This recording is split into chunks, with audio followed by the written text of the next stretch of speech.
La voz en el cerro.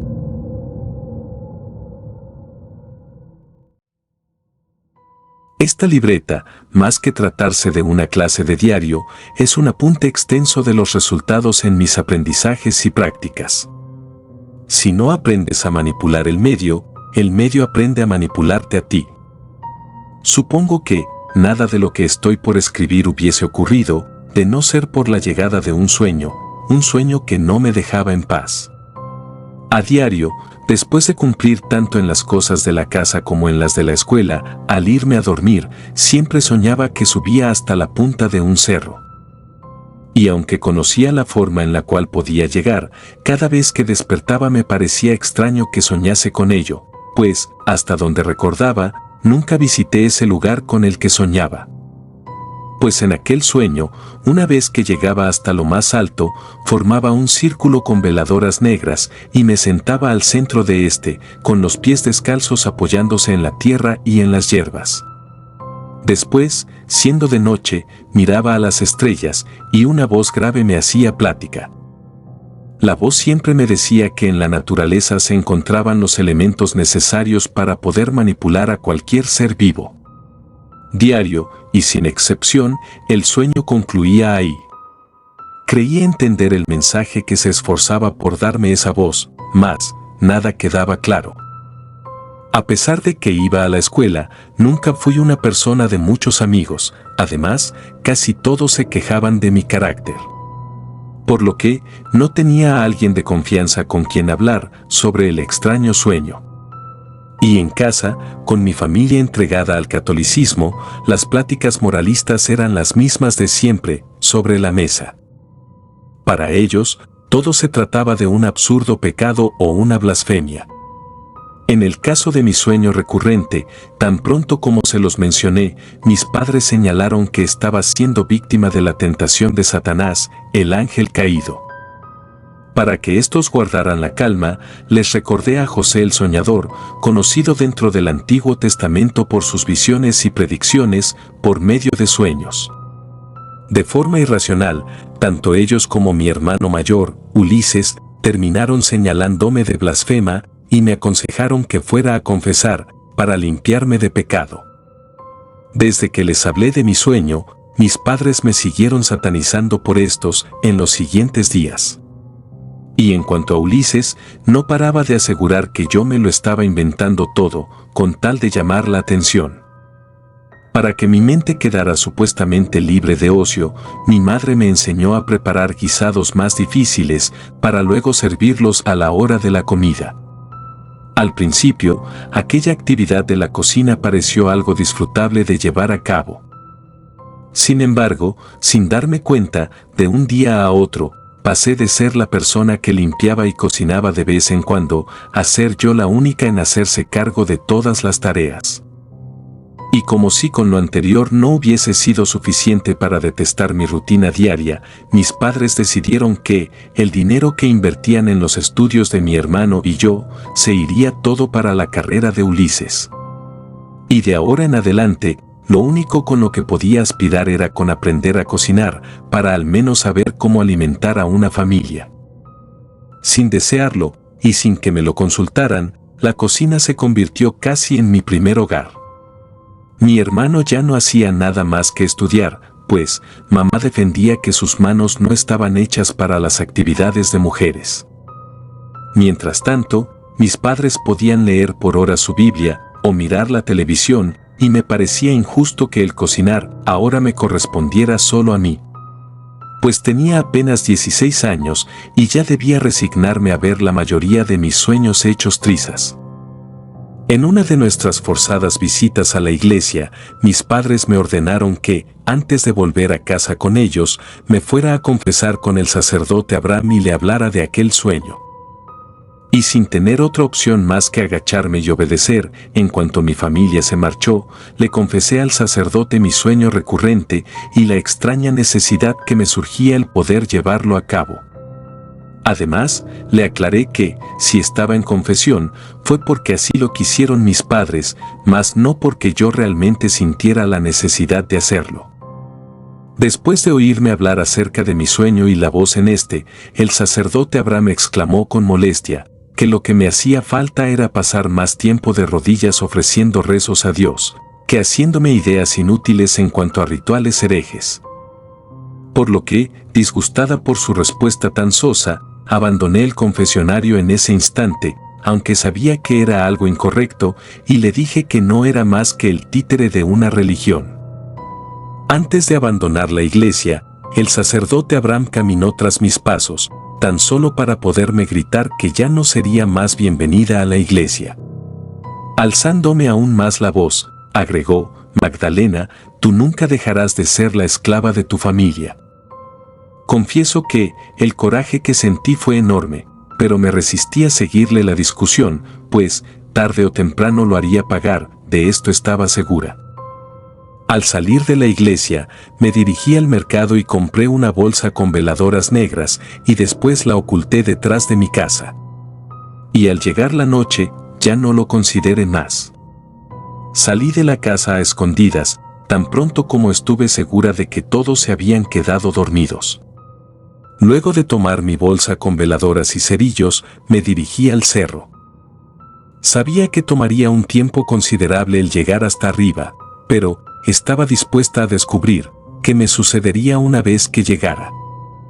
A obscuras y con el sonido de las plantas y los animales, fui capaz de seguir el camino que el sueño me dictó. Cuando por fin conseguí llegar, me apresuré a formar el círculo de veladoras, para después quedarme adentro de este y comenzar a prenderlas. Teniendo los pies descalzos, me quedé en silencio, simplemente a mirar al cielo.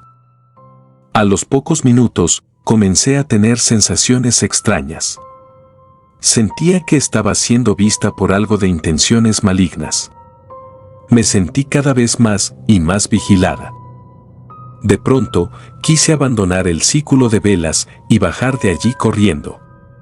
No sé bien en qué forma podría explicarlo. Tenía la sensación de que estaba siendo acechada y algo estaba por sucederme.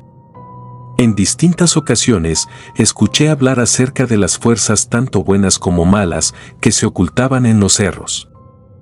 Existían lugares que quedaban muy a nuestra vista y, sin embargo, lograban mantener ocultos a sus mayores secretos. Después de verme acorralada por el terror, sentí como si alguien me soplara en la cara, pero no había nada más a la vista. Aquello era algo que se podía sentir, más que escuchar. Se podía percibir una energía pesada, mas no era algo que yo pudiese señalar. Y sin hacerse esperar más, la voz en el cerro se manifestó. Se podía percibir la maldad de un ángel caído, con tan solo escucharla en los primeros segundos. Lejos de manifestarse como algo con cuernos, era una clase de susurro. Se distinguía que la voz era grave, pero ni siquiera tenía un tono fuerte. Sabía que estaba hablando con un demonio, y no necesitaba verlo o ponerlo a prueba para saberlo. Pues, este ser infernal, que se comunicaba a través de susurros, me dijo que el haber hecho caso a su llamado fue el primero de los pasos por el cual logramos establecer contacto. No obstante, la siguiente orden que debía de acatar para demostrar que era digna de sus obscuros conocimientos era la de tener que sacrificarle a 3 aves específicas, un gallo, una paloma y un cuervo. Debía ser precisa en cada aspecto, a cada una le debía cortar la cabeza, para después derramar la sangre en el piso de mi círculo del conocimiento y las 3 cabezas colocarlas en los puntos estratégicos que me ordenara. Antes de marcharme, apagué cada una de las velas, sin moverlas de su lugar. Tuve que bajar en la forma más apresurada que pude, con el creciente temor a que alguien de mi casa se hubiese dado cuenta de mi ausencia. Pero por fortuna, mi huida pasó desapercibida. A la tarde siguiente, con el pretexto de salir a conseguir lo necesario para la comida, me desvié rumbo al mercado de Sonora, dado que no se me ocurrieron formas más eficientes y rápidas para conseguir a las 3 aves. En dicho mercado, con fama de ser uno de los preferidos de los brujos, comparé los precios. Allí conocí a un hombre misterioso, al que le decían Don Octavio.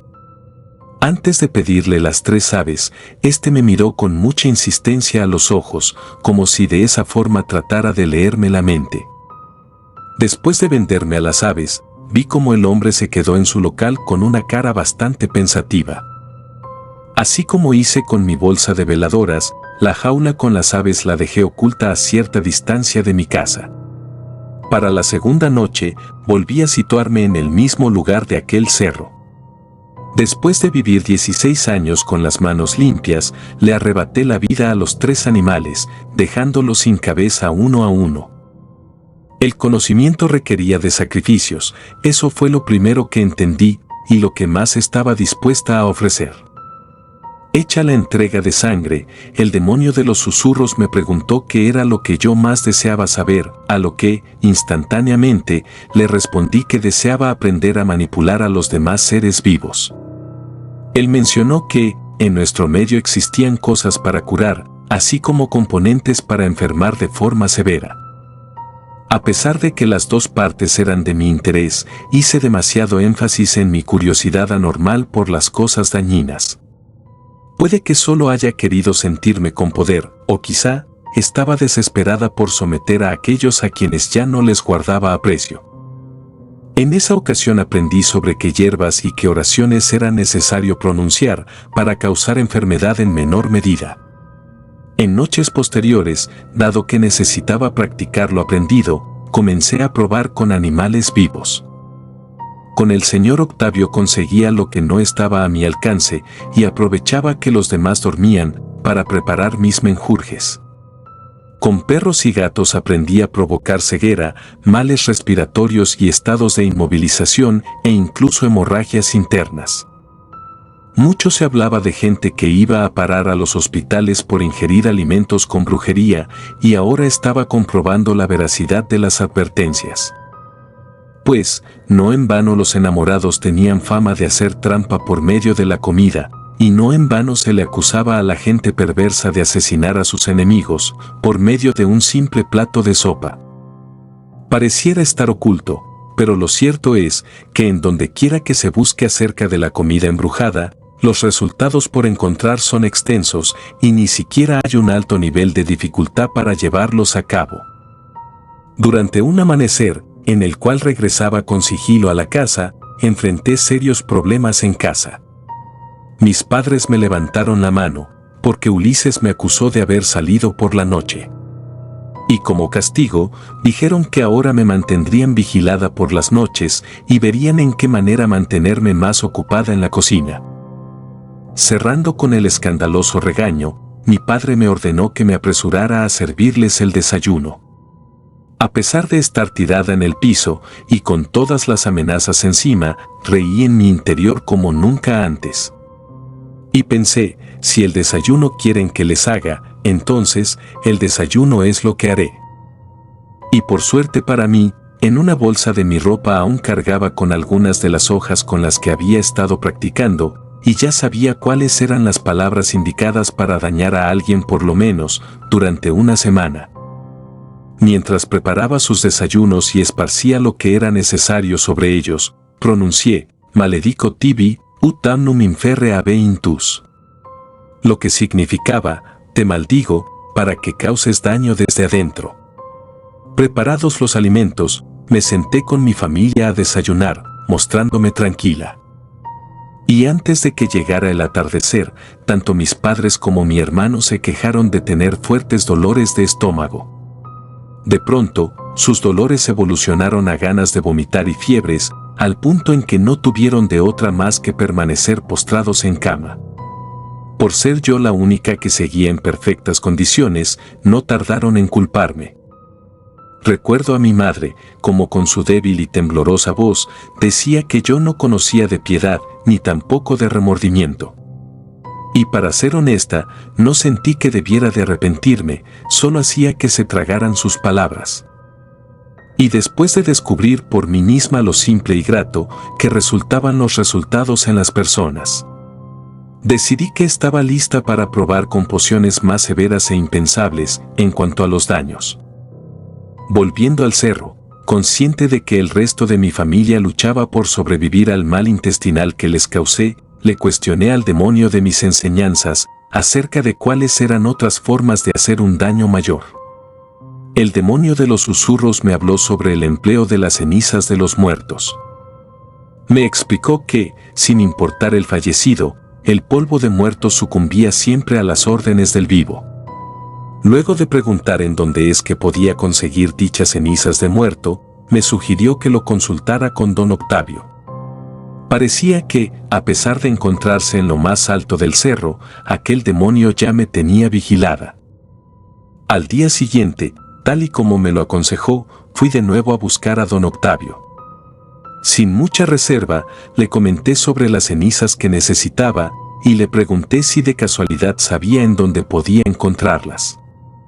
Don Octavio me respondió que, en efecto, contaba con ellas, pero, a cambio de dármelas, quería saber de dónde es que estaba recibiendo tal conocimiento de brujos avanzados, siendo yo alguien de aspecto demasiado joven.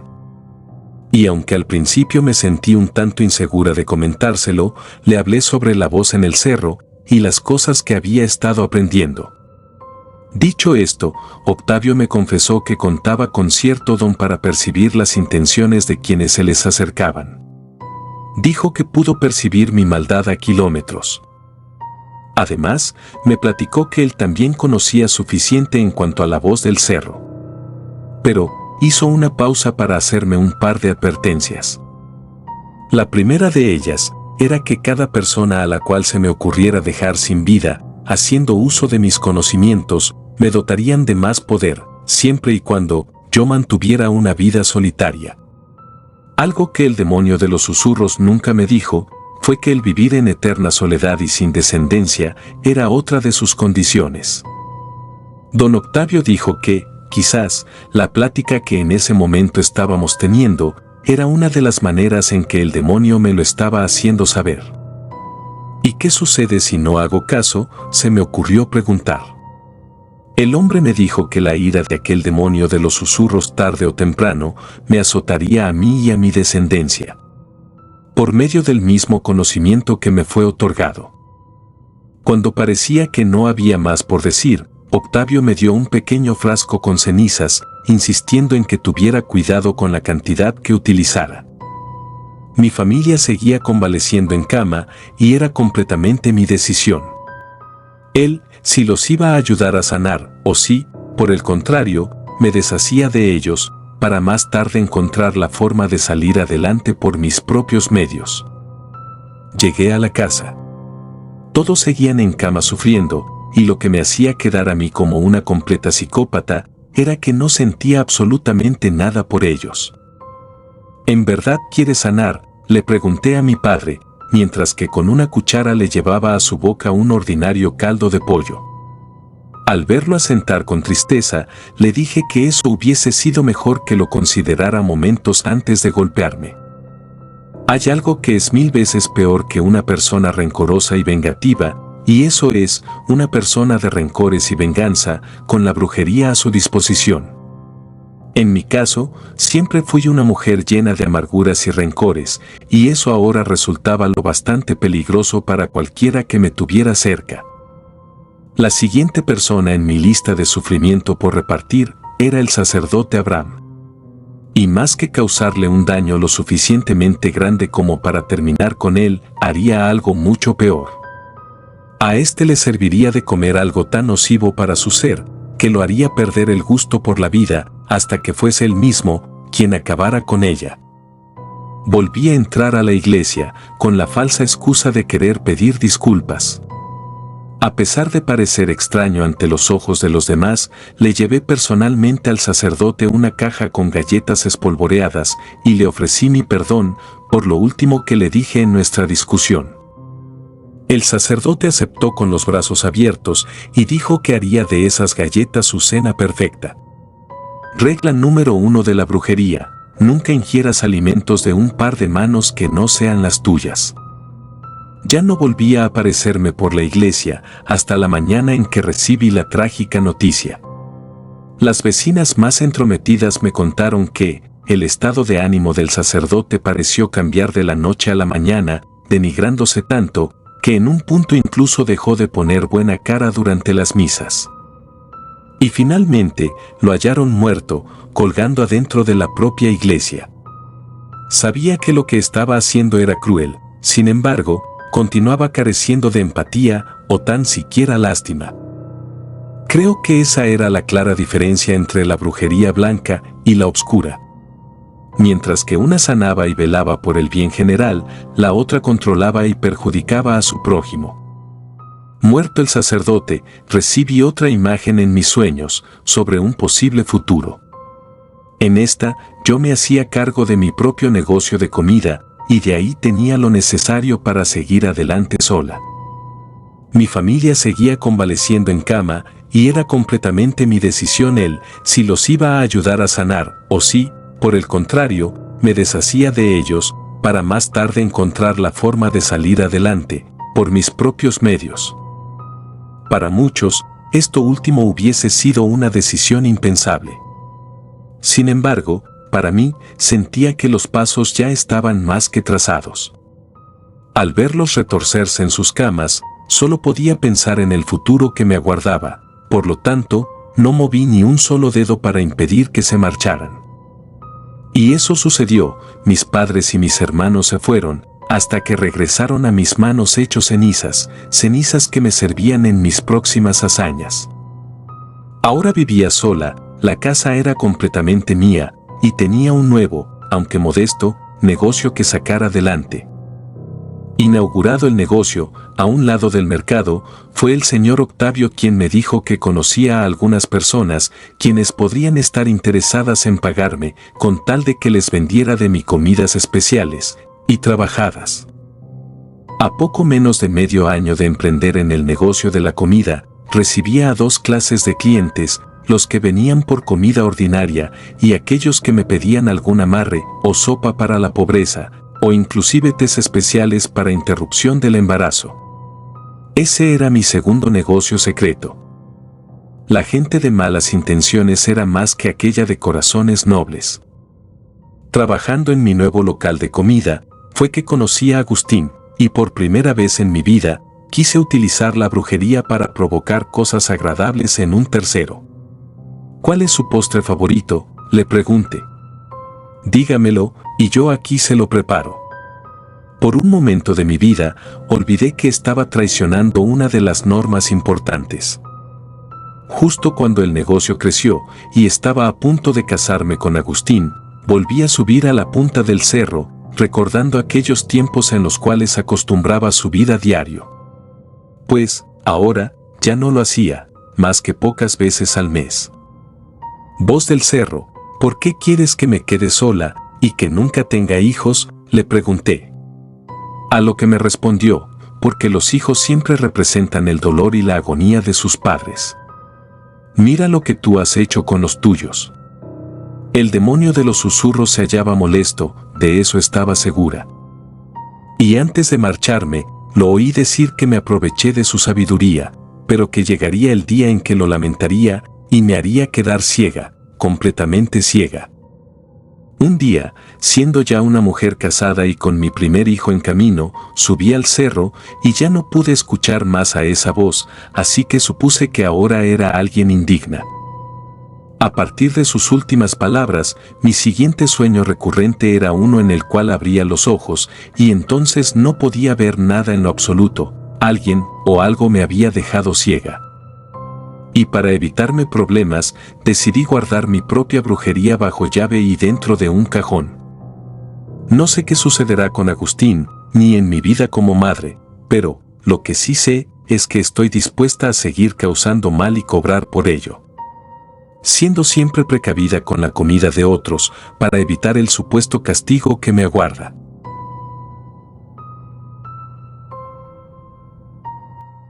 Mamá lo prepara. Mamá, si escuchas esto, por favor perdónanos. Era nuestra única forma de defendernos. Benditos son aquellos hijos de padres normales. Padres que los toman por personas y no por objetos. Eso es lo primero que en verdad tengo el deseo de expresar. Pero, no nos adelantemos tanto, que la historia de un modo lineal tendrá mayor sentido, pues, si me atreviera a contarla de adelante hacia atrás, entonces, yo y mis hermanos quedaríamos como los malos. Hablar de mamá es complicado. Es tener que hablar de toda una vida. Pero, yéndonos a los recuerdos que considero cruciales, puedo decir que las señales siempre fueron claras. En nuestra casa vivíamos en total 4. La estructura de la familia estaba conformada por mamá, Edgar, mi hermano mayor, mi hermana Esther y al final yo, la menor. Desde las memorias más tempranas, aquello que tanto recuerdo sin ningún problema son las comidas de mi mamá y los negocios que con éxito conseguía hacer con esta. Después de asistir a la escuela, nos teníamos que apresurar a llegar a la fonda de mamá. Desde niña, siempre creí que ella contaba con el potencial necesario para haber hecho que el negocio se expandiera al doble o incluso al triple. De no ser por un solo detalle, en la cocina, lo que menos le agradaba era contar con el apoyo de alguien más. A nosotros nos ponía a veces a lavar los platos o tomar nota de los pedidos, pero jamás nos hizo acercarnos a la estufa, incluso si nosotros así lo deseábamos. En nuestras horas de servicio, la mayoría de los clientes solo llegaban de forma ordinaria a comer, como es común en cualquier lugar en donde se sirve comida. Sin embargo, había una lista específica de personas cuya comida solicitaban de forma especial y con una preparación anticipada. De este modo, pasaban por dichos platillos con el fin de llevárselos, mas no para comérselos allí. Cuando se trataba de los pedidos de estos clientes especiales, mi madre pasaba una parte de la noche preparando sus pedidos con cierta exclusividad. A esas horas en que cocinaba en casa, nos mandaba a dormir. En lo personal, detestaba que hiciera eso, y creo que la razón es algo absurda, y lo que en verdad me molestaba, era que el delicioso aroma de su comida llegara a nuestros cuartos mientras tratábamos de dormir. Quiero decir, nuestra cabeza daba la orden de dormir, pero nuestros estómagos suplicaban por algo diferente. Conforme más crecíamos mis hermanos y yo, también crecían nuestras observaciones con respecto a los misterios de mamá. En base a sus acciones, parecía que Nuestra Señora Magdalena se esforzaba por guardar más de un solo secreto. Pues como dije antes, el hecho de ir creciendo en edad nos permitió darnos cuenta de pequeños aspectos que antes no nos hubieran despertado la curiosidad. Por ejemplo, de un día a otro, a los 3 nos empezó a intrigar mucho una parte en específico de su alacena. Se trataba de un par de compuertas de madera, en las cuales guardaba especias bajo llave. Debía de existir algo lo bastante interesante allí, como para quererlo resguardar con tanta precaución, teorizaba Edgar. Por las noches, mientras que ésta se ponía a cocinar los pedidos especiales, nosotros 3 nos quedábamos despiertos en la habitación, tan solo para contar historias retorcidas, en las cuales mamá jugaba el papel de villano principal. Al final de esas noches de cuentos perversos, nos íbamos a dormir riendo por todas esas cosas locas que decíamos y que no eran verdad. ¿O es que acaso si lo eran? Me cuestioné a mí misma un par de veces. Pues, en tantos años viviendo como familia, no hubo día en que nuestra madre se abriera a enseñarnos a cocinar. La regla principal para eso era que nosotros podíamos aprender a cocinar por nuestra propia cuenta, siempre y cuando no estuviera ella en casa. Nosotros 3 éramos el colmo, ya que, mientras que nuestra madre era una experta en preparar comida inolvidable para los paladares, a nosotros se nos quemaba el arroz o nos quedaban algo crudos los postres. Y, como si con esa regla no hubiéramos tenido ya un estilo de vida complicado en cuanto a los alimentos, la segunda orden estricta de mamá nos impedía aceptar comida de manos de terceros. Pues, si nos invitaban a comer a otra casa, debíamos de rechazar la invitación. Siempre nos pareció algo anormal, pero nos terminamos por acostumbrar a ello. Como si de un parpadeo se hubiese tratado, los niños de la casa crecimos, y cuando nos dimos cuenta, dejamos de ser unos pequeños de kinder y de primaria. Por esa época, a mediados de los años 90, yo estaba a punto de cumplir los 13 años, mientras que Esther ya tenía 15 y Edgar los 18. Las memorias que guardo de esos tiempos son más claras. En nuestro municipio había un gentil perro de la calle al que todos llegamos a apodar como Pipo. Pipo se encuentra dentro de esa lista de fieles amistades de nuestro pasado, la cual guardamos con mucho cariño. A este perro, mi madre solía invitarlo a pasar a comer a nuestra casa. No era nuestro, sin embargo, contaba con un par de platos en nuestro patio. Dejando de lado lo tierno que pueda sonar lo anterior, había algo en nuestra mamá y Pipo que parecía ser otro aspecto misterioso del cual no obteníamos respuestas, pues a Pipo ella siempre le servía la misma comida. Sabiendo preparar más de 100 platos diferentes, mamá siempre le llenaba el plato con una clase de caldo de gallina que, además, nunca nos permitió probar. Ese patrón repetitivo y monótono que tenía hacia con Pipo nos causaba una enorme confusión. Y es que, mientras ella más se esmeraba por hacer que algo quedara como ordinario, menos nos abríamos a creer que se trataba de una casualidad. Pipo estuvo a punto de contar con su propia estatua, o al menos con una placa conmemorativa en el municipio, y los motivos para esto estaban más que justificados. Pipo era conocido por ser el perrito guardián de las buenas personas. Era como un canino protector. Si veía a una mujer sola en la calle, la acompañaba hasta que ésta llegaba a su casa. Del mismo modo, si veía a un anciano solo, o a un niño a punto de correr peligro, Pipo se quedaba con ellos. La primera vez en que se le hizo esa fama de protector fue una noche en la cual intervino durante un asalto hacia una pareja de la tercera edad. Y gracias a él, el responsable terminó con una pierna herida y adentro de la patrulla en la cual merecía estar. Por supuesto, había quienes no le guardaban ni el mínimo rastro de empatía a Pipo, y en su mayoría se trataba de las personas malintencionadas. Después de algunos meses en que tuvimos cierta calma en el municipio, una de las vecinas jóvenes, de nombre Sofía, se comenzó a quejar de ser constantemente perseguida y vigilada por el señor Jairo. Una tarde en que ésta se dirigió al mercado, Pipo atacó al hombre, sin ningún rastro de piedad, al punto de arrancarle unos trozos de su carne. Y en respuesta al ataque, el viejo amenazó más de una vez con que lo haría desaparecer y se defendió diciendo que era inocente y el caso se quedó impune. Nadie creyó que el señor Jairo fuese capaz de hacerle algo a Pipo. Sin embargo, en menos de una semana, la vecina Carmela vino hasta nuestra casa para acusarlo de haber entregado a Pipo a la perrera, señalando que se trataba de un perro peligroso y con amplios antecedentes de ataques. Una vez que se lo llevaron, supimos que era inevitable impedir que lo pusieran a dormir. Tan pronto como Carmela se fue de la casa, vimos a mamá fuera de quicio.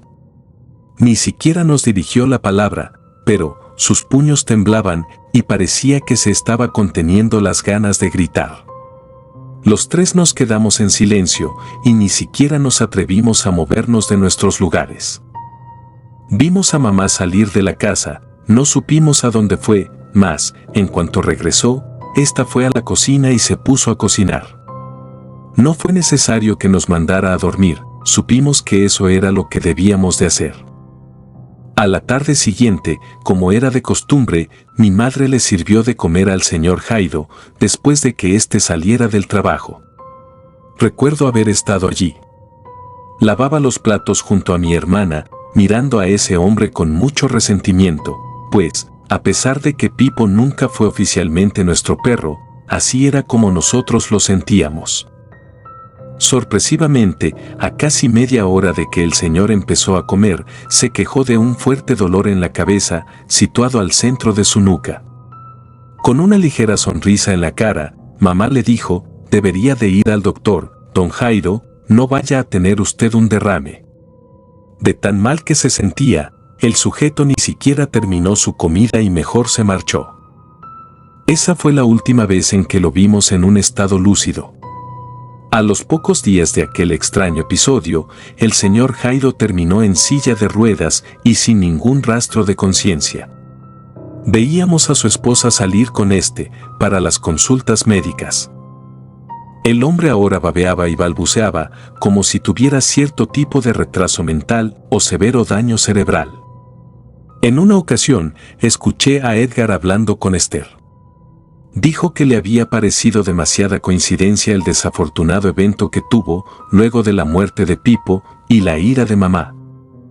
Ambos dijeron que se mantendrían más al pendiente de las cosas que ésta hacía. Cuando se encendieron nuestras alarmas con respecto a los actos de mamá, empezamos a observar sus acciones con mayor cautela. Tras la repentina condición en que quedó el señor Jairo, la siguiente conducta sospechosa de mamá surgió a pocos días de que llegara el cumpleaños número 16 de mi hermana. Recuerdo que Esther y ella discutieron por una gran absurdez. El conflicto surgió porque le prohibió a mi hermana el ir a una fiesta que le organizaron sus amigos de la escuela. Después de que mi madre le dejara en claro que no le permitiría salir, Esther la retó, contestándole que iría pasar a lo que pasara, y si no iba a esa fiesta, de todas formas, se iría a otra. Pero, tarde o temprano la vería irse libre. Aquella fue la mayor provocación que uno de nosotros se atrevió a hacerle. Después de un incómodo silencio que hubo en casa, mamá la señaló con el dedo, mientras la miraba con coraje, y le dijo lo siguiente: ten mucho cuidado en cómo le hablas a una madre, no olvides que yo preparo tu comida. Lejos de sonar a una llamada de atención, se sintió más como una amenaza. Al pasar de la semana, la noche en que Esther estaba lista para desobedecer a mamá y marcharse. De forma sorpresiva, ésta le sirvió un pastel de chocolate, el cual dijo que le había tomado gran parte de la noche preparar. No solo por tratarse de la comida de mamá, sino también por tratarse de un supuesto detalle, Esther, Edgar y yo nos vimos obligados a comer de él. Después de que comimos aquel pastel, lo único que recuerdo fue que los tres comenzamos a tener mucho sueño. Pero, no fue una somnolencia habitual, no, se trató de una somnolencia inmensa y repentina. Una pesadez anormal en el cuerpo que avisaba de un próximo estado de inconsciencia. A la mañana siguiente, recuerdo que cada uno acabó despertando en distintos lugares. Edgar en su habitación, Esther en la sala y yo en las sillas del comedor. Para entonces, mamá ya estaba a punto de preparar el desayuno. Indignada, Esther fue hasta la cocina con ella y le reclamó por no haber podido ir a la fiesta. Los tres estábamos seguros de que nuestro sueño incontrolable fue provocado por ella, incluso cuando no contábamos con pruebas. Mi madre solo sonreía con cierto gusto de frente a mi hermana y le advirtió que siempre considerara las palabras antes de volverse a dirigir a ella. En las miradas de mis hermanos pude ver el rencor que fueron obligados a asfixiar. Como con cada acontecimiento desagradable o extraño, no tuvimos muchas alternativas más que dejarlo pasar y continuar con nuestros estudios y el trabajo, antes que continuar con los constantes enfrentamientos. La tarde del 30 de octubre, aprovechando que mamá cada año iba rumbo al mercado de Sonora, Edgar y Esther se quisieron poner a cocinar. Dijeron que tratarían de replicar la receta de un guisado sencillo de preparar. A pesar de que yo no ayudaría mucho con la preparación, quise estar allí con ellos, para ver cómo lo hacían. Tomándonos por sorpresa a Esther y a mí, Edgar sacó de su bolsa del pantalón una llave. Nos aseguró que se trataba de la llave que abría el cajón de las especias secretas de mamá. Sin antes considerarlo, mi hermana y yo expresamos estar de acuerdo con que lo abriera. Al ver ese frasco con la frase «suerte» escrita en él y ese polvo sumamente extraño, Edgar tomó una cuchara y, después de servirse un poco, se la llevó a la boca. Primero rió sin control y dijo que aquello con aspecto a tierra era mucho más dulce que la misma azúcar. Parecía que estaba atravesando una fase intensa de euforia. Edgar rió y nos contagió sus risas, pero, después, de un segundo a otro se puso a llorar, como si algo le estuviese doliendo a más no poder. ¿Estás bien, hermano?, le pregunté. Entonces, Edgar se desvaneció frente a nuestros ojos. Y al paso de unos minutos, se puso a temblar en el piso y a sacar espuma por la boca. Antes que proceder a llamar al número de emergencias, Esther tuvo la idea de llamar a mamá. Pude ver en su rostro el pánico que significó para ella el tener que delatar a Edgar y encima soportar los gritos de coraje de mamá emitidos desde el otro lado del teléfono. A pesar de que no teníamos el altavoz en el teléfono, pude escuchar sus reclamos. Cerca de 20 minutos desde que se hizo aquella llamada, mi madre llegó a la casa. Las bolsas de su mandado las aventó al piso y después corrió a la cocina para encender la estufa. Y de igual manera en que hacía con sus pedidos especiales, se puso a preparar algo con otras especias y sustancias de su cajón. Por ser de día, no teníamos la obligación de subir a dormir, así que mi hermana y yo nos mantuvimos cerca, con gran preocupación por saber qué sucedería con Edgar. En una olla preparó una clase de té, de color muy blancuzco. Con el colador retiró las pequeñas hojas que quedaron sueltas y lo fue sirviendo en una taza. La escena fue atroz, pues mi hermano se retorcía en el piso, como si enfrentara su agonía. Y mamá, en vez de apresurarse para llevarlo al doctor, solo se puso a preparar té. Dudé mucho que eso lo fuese a salvar. De pronto, con el té ya servido, mi madre se puso a pronunciar una oración extraña, que repitió sin ningún tartamudeo o equivocación. Mientras llevaba la taza hacia la boca de Edgar, ella decía, Indultum malum filio meo. Indultum malum filio meo. Lejos de verse como un remedio, parecía más como si le estuviese practicando un elaborado ritual. A los pocos minutos de haberse tomado esa cosa a la fuerza, Edgar dejó de temblar y de sacar espuma por la boca. Y gradualmente, pareció recuperar la conciencia. Se le veía en exceso agotado. Como si mamá ya hubiese sabido lo que estaba por ocurrir, le acercó una cubeta y más pronto que tarde, terminó por vomitar aquel polvo inusual que le causó tanto mal. Ahora, tenía sentido el negocio que ésta lograba con las comidas que preparaba bajo pedido especial, pues estaban hechas para influir en las vidas de las otras personas, pero ¿en qué manera? Mis hermanos y yo sospechábamos que pocas veces se usaba para algo positivo. Parecía que mamá llevaba toda su vida manipulando al medio. Mientras que mamá continuaba distraída atendiendo a nuestro hermano, Esther aprovechó para dar un vistazo, para ver qué más había en ese cajón secreto. Mirando de reojo, actuó sin llamar la atención. Mamá nos pidió que la ayudáramos a llevar a Edgar hasta su cama, y eso hicimos. Mi hermano lucía como si llevara días peleando contra algo incurable. Era difícil pensar que hace menos de una hora se hallaba saludable y lúcido. Luego de dejar a Edgar en su cama, Esther le preguntó a mamá, ¿vives tranquila con esto? ¿Vives en paz envenenando a las personas? Nuestra madre ni siquiera respondió, solo bajó la mirada y se fue caminando rumbo a la cocina, pero, en vez de dejarlo allí, mi hermana la siguió y continuó lanzando en voz alta sus reclamos. Pues, después de todo lo que habíamos visto, Esther aseguró que, si papá y nuestros abuelos estaban muertos, era por culpa de ella. A diferencia de lo que era acostumbrado, mamá se mantuvo en silencio, sin dar réplica a las cosas que exclamaba mi hermana. Actuaba como si nosotras ya no estuviéramos allí. Pasado el incidente de Edgar, mamá se la pasó cocinando sus pedidos especiales, utilizando las distintas cosas que había conseguido en el mercado de Sonora, mejor conocido como el mercado de los brujos. Estábamos a pocas horas de recibir la mañana del 31, el día más significativo para los brujos. Cerca de las 6 de la mañana, Edgar fue capaz de levantarse, recuperando la fuerza y su estabilidad en general. Esther y yo hablamos con él sobre lo que sucedió después de que se intoxicó. A esas alturas, ya era imposible que mamá mantuviera ocultas sus atrocidades de nuestros ojos.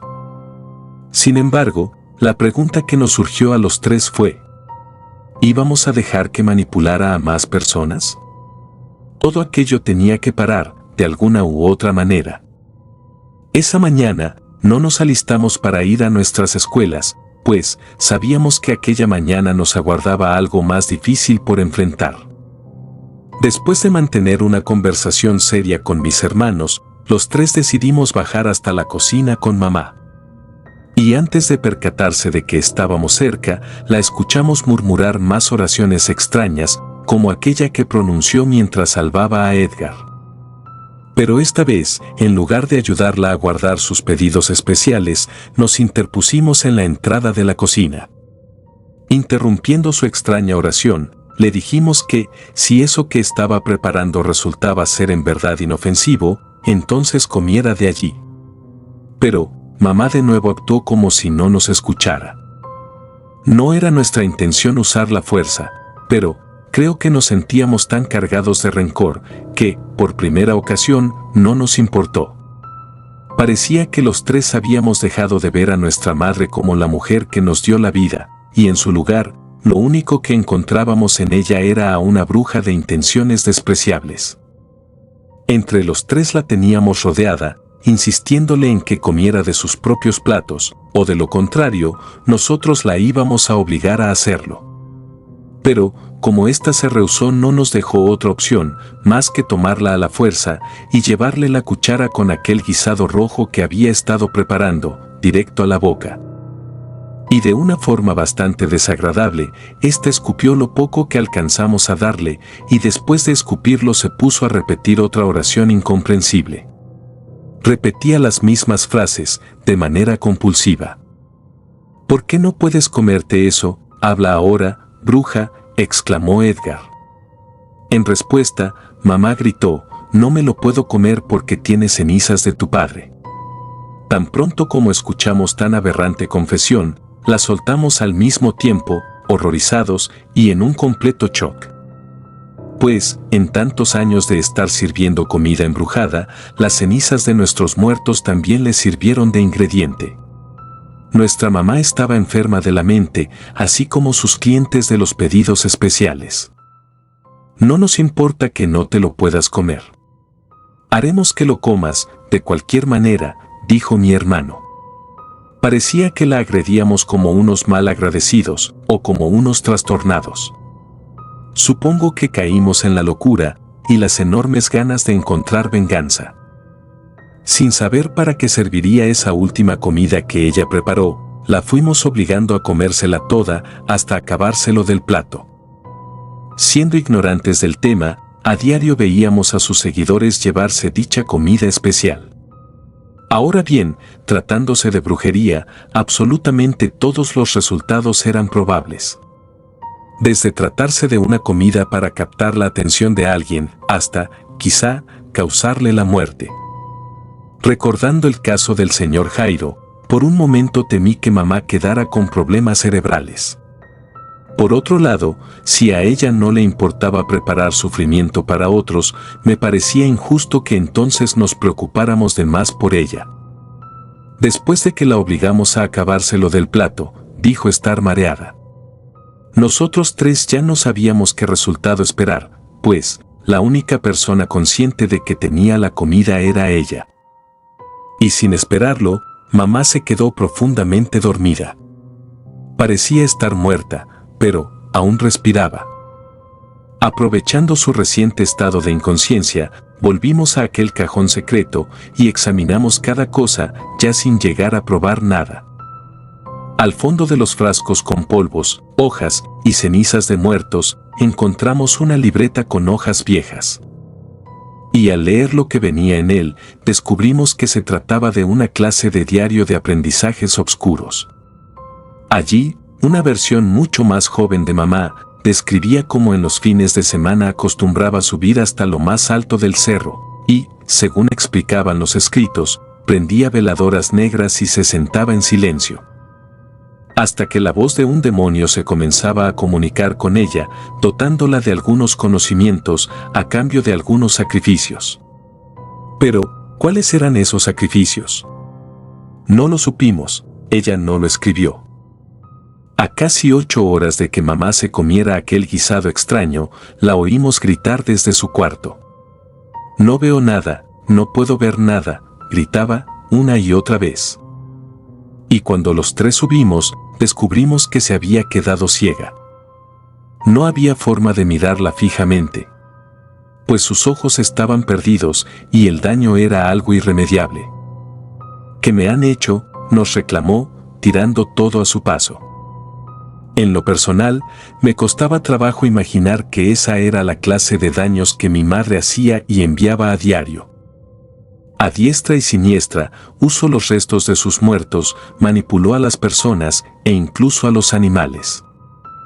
Al final, los tres decidimos dejarla sola en casa. Después de un año cuidándola y siendo de apoyo por su reciente ceguera, decidimos irnos a rentar entre hermanos a otra parte, dejándola al cuidado de una enfermera a la cual le pagamos por cada uno de sus servicios. Sé que en su tiempo libre le gusta escuchar historias de otros. Así que, mamá, si de casualidad escuchas esto, por favor perdónanos. Pues, era nuestra única forma de defendernos. Si te gustaron los relatos, me gustaría que me apoyaran con un like o haciendo un comentario, ya que eso nos ayudaría bastante.